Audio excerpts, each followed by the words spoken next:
First Alert Team, the best in Georgia. Help us feed hungry children. Our goal is to feed 2 million meals to hungry children this year, and you can help us when you round up at Parker's Kitchen. We're going to match 25% of your donation. Live from Augusta, you're watching News 12 at 6 o'clock. An American Airlines flight colliding with a military helicopter over the Potomac River in Washington, D.C., killing 67 people. Tonight, our country is in mourning as we face the worst U.S. aviation disaster in more than 2 decades. Investigators tonight working to piece together what led up to the mid-air crash and evaluating the communication between air traffic control and the pilots of both aircraft and the movements leading up to it. Thanks for joining us. I'm Zaina Halliburton. And I'm Will Rio. At least 2 of the victims, a soldier on the helicopter and a pilot on the plane, have Georgia ties. Georgia Governor Brian Kemp saying crew chief Ryan O'Hara was from Lilburn, and one of the American Airlines pilots was 28-year-old Samuel Lilly from the Atlanta area. 2 teenage U.S. figure skaters, their mothers, and 2 former world champions were among the 14 members of the figure skating community killed on this flight. Your Kennedy Payne is live in studio with how the tight-knit sporting community is reacting. Behind me is the Ronald Reagan National Airport, where the plane was expected to land, but instead collided with a military helicopter just over the Potomac River. Amongst the 64 passengers were figure skaters, their coaches, and families. 2 of those skaters were 16-year-old Spencer Lane and 13-year-old Gina Hahn. Back here at home, we talked with one former skater hoping to honor their legacy in March. My husband woke me up this morning and said that there was a plane crash, which was already devastating to hear that. Then finding out it hits closer to home. He told me that it came from Wichita and it had figure skaters on it, and I immediately knew that we just had the figure skating championships there, so it just made my heart sink. Active in the skating community for decades, Lori is a former figure skater and now coach. It is a tight-knit community within figure skating, and when you're a member of that club, you know each other so well, so it's going to be hard. Gripped by the fear of the unknown. We all didn't know who was at Nationals this year, so we all kind of wondered, oh, did she go? Did she go? So I have talked to a few friends and former figure skaters, and we are all just blown away by this. And still feeling uneasy. I still don't know if I know someone on that flight, and I hope I don't. In March, she will be at the 2025 World Figure Skating Championship, hosted by the Boston Figure Skating Club. 2 of their figure skaters were on the flight. I know this is going to be such a hard event for them to put on, but hopefully we'll be doing something to honor their legacy. Crane says, once you're in the figure skating world, you're family. Even though we may not personally know them, it actually makes your heart hurt for them and for their families. And again, she says she doesn't know those 2 personally, but she does know almost every figure skater's goal is the Olympics, and it's devastating to see their lives taken away before they could get a chance to achieve what they'd hoped to. Just a heartbreaking situation, a really tight-knit community, a lot of people affected all over by this. Yeah, you just take a look at all the families that still just have so many questions and may not even know if they know someone on that flight or if their loved one was on that flight too. And like Kennedy was saying, it's such a tight-knit community, really hard to wrap your mind around what happened last night. Thanks, Kennedy, for that. And we are thinking of those family members that have lost loved ones and people here that have those connections. We'll have much more news in a bit, but right now we're going to send things over to First Alert Chief Meteorologist Riley Hale with what's really been a warmer start, or into our week rather. It has been, Zaina, 72 degrees again today for the 2nd day straight. So we've been in this warm pattern so far this week, and it's going to continue all the way through the weekend into next week, believe it or not. For Friday, we are going to bring in a cold front that's going to bring us back some windier conditions and also the chance for some showers and maybe even some thunderstorms. Luckily, the severe weather threat does look low, but that front is marching our way heading into tomorrow. We've seen some cloud cover throughout the day. It's going to stick with us again tonight, and you can see that cloud cover seen from Augusta all the way over to Atlanta, Columbia, and over in Aiken too. With the clouds, though, that does keep our temperatures a little bit more mild this evening. So if you're stepping out, we should just gradually fall through the 50s as we head past sunset into around midnight tonight. Eventually working our way to the mid-40s tomorrow morning. So starting off well above average early tomorrow, and then by the afternoon, we're expecting high temps to hit the mid-70s. We also have a lake wind advisory in effect, and we are anticipating some gusts, maybe getting up to 35 miles an hour at times. We'll have much more on this in the storm potential in just about 10 10 minutes. All right, thanks, Riley. The Evans High School head football coach and teacher Barrett Davis is no longer employed by the Columbia County School District. This comes after a letter to parents on inappropriate relationship between an employee and a former student. The school district says an investigation is underway, and any students who witness suspicious activity should be reported to school administration. There is also an anonymous tip line, which we have linked to this story on our website, wrdw.com. We're still trying to figure out if Barrett resigned or was terminated by the school district. A voice of Augusta politics has passed away. Former Commissioner John Clark died from respiratory failure. He represented the Augusta community for 4 years, from 2018 to 2022. Tonight, Augusta leaders and our community sharing their memories and heartbreak. Your Sydney Hood joins us live from the newsroom. Sydney, you heard today that pretty much everyone has a story involved with John Clark. Well, without hearing his voice, you knew John Clark was in the room. His presence was that loud. His loss is a big one for those who knew him, but one thing is for sure, no one is ever going to forget John Clark. A man who needs no introduction. Honorable, trustworthy, a man full of integrity. He didn't hold anything back. He spoke what he felt, that was John. A familiar face He was a true servant leader. to so many. And you just got so used to always seeing him on that front row in the meetings. John Clark, when I first met him, was probably about 14 years ago. He was coming to the commission, and he'll come dressed up in a suit, and he'll take notes. Doug does this Poncho and Lefty, and I was Lefty and he was Poncho. We always had a good time. We talked about family, friends, politics.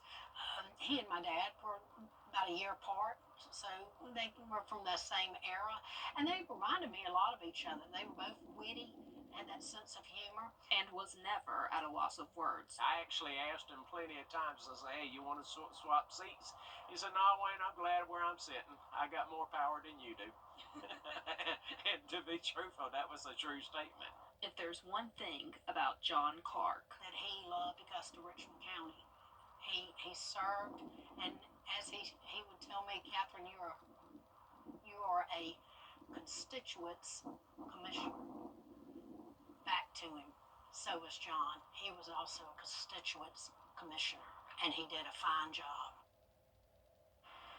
Every person I've spoken to has a John Clark story, and the common theme in all those stories is his sense of humor and his ability to always speak his mind. It's just great to see so many of those commissioners sharing such positive stories about John Clark there. I mean, I've been in many commission meetings myself, and you know he's there without even seeing him. He definitely fills up a room, and he will be missed by so many in the Augusta community. He had a big role on the Public Safety Committee when he was on commission as well. As you know that, Sydney.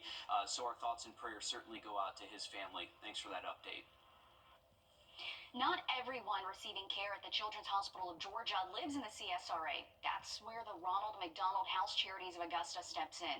I shared with you back in September about how they house families at no cost while their child receives treatment. With the cancellation of an annual fundraiser, they're now looking ahead to ways they can gain the community support. They're finding solutions in how they can get you to help them serve thousands of families at the Children's Hospital. The Ronald McDonald House Charities of Augusta has been helping families for 40 years. With their 23-bedroom house located steps away from the Children's Hospital, they're able to give families a place to stay. Being that close to the hospital means that no matter where they come from, they're right by their child's side. And by keeping families together, we're helping to remove the barriers for families. We're strengthening those families by keeping them together, and we're promoting healing for their child.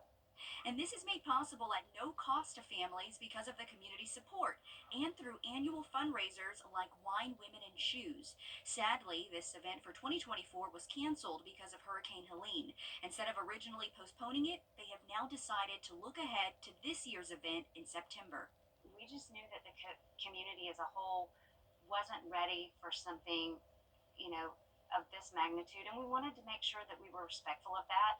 We also wanted to make sure that, we have a great fundraising event, and so we just felt like pushing it off until the fall was the best thing for everybody, so we're really looking forward to it. She says despite not having last year's event, that doesn't affect their ability to help families. And one new way they're doing that is through this hospitality cart that is full of goodies to take to families inside the hospital. This program, we need volunteers that are qualified through both the hospital and RMHC to take that same comfort of the house and extend it to every room within the children's hospital. They say volunteers are really needed right now so that they can continue their mission. I think it is critically important that people understand the mission of the Ronald McDonald House and the things that we have here in this community that can really help them while, their children are sick, and allow them just to focus on their child. And they help so many families because we know hundreds, thousands of kids go through the Children's Hospital of Georgia. The Wine, Women, and Shoes fundraiser is set for September 18th of this year. Until then, you can support them by volunteering for the hospitality cart or signing up for their family table where you can provide food and cook for the families who stay at the Ronald McDonald House. That's every day. They need volunteers. And when we talk about CHOG, we say how lucky we are to have that resource, and you never really know you need it until you actually need it. Same with Ronald McDonald House. Those families that come into our town who need that help, or it's good to have that resource here. Certainly, and they are currently full, so there is a need. If you want more information on how to sign up to be a volunteer, we have it all on our website, wrdw.com, under the Finding Solutions tab. Well, coming up after a short break, an electronic scheme targeting people in our community and stealing their devices. Your I-Team is digging deeper and explains how you can protect yourself. Coming up next. Riley? And we're expecting a windy Friday along with the chance for some thunderstorms showing up late into the day. We'll have a full look at that and the weekend outlook just after the break.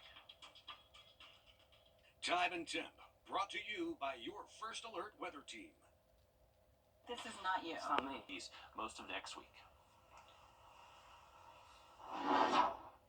All right, thanks, Riley. It's an elaborate scheme that investigators in several counties are trying to crack. Electronic devices, primarily Apple devices, missing after being delivered at people's doorsteps. We're not talking about porch pirates, but potentially a much deeper operation happening right here. Thieves are targeting Apple orders and Apple repair orders, leaving you without your device and without those important family photos, files, stored passwords, and data. Tucked away in the corner of a strip mall off Bel Air Road.